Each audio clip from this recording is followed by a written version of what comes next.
aš pati ką galvojau, kad tai bus paprastas verslo bakalauras kaip ir bet kur kitur. Atsiprašau, net negau, dabar prisimenu, kad man yra ir sakė, taigi čia verslo bakalauras kaip ir bet kuris kitas. Manau, kad ne, nes duoda daug daugiau, vis tik tai yra technologijos universitetas ir net ir verslo bakalaurą tu prie tų technologijų tikrai prisilieti.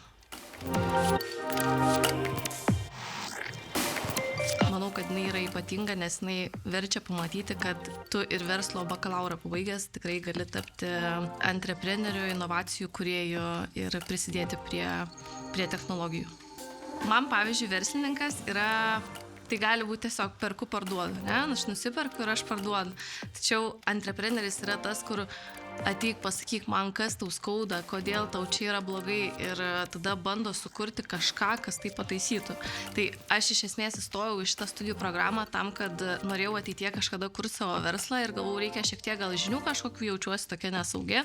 Man jau dabar ne tik paprastą verslą norisi kurti, norisi, kaip ir sakau, kažką kurti, kažkokią vertę, dar daugiau kažką sukurti ir jaučiuosi pakankamai pasirengus, kaip tada jaučiausi, ką čia reiktų daryti, kur čia reiktų eiti, ką čia reiktų užpildyti.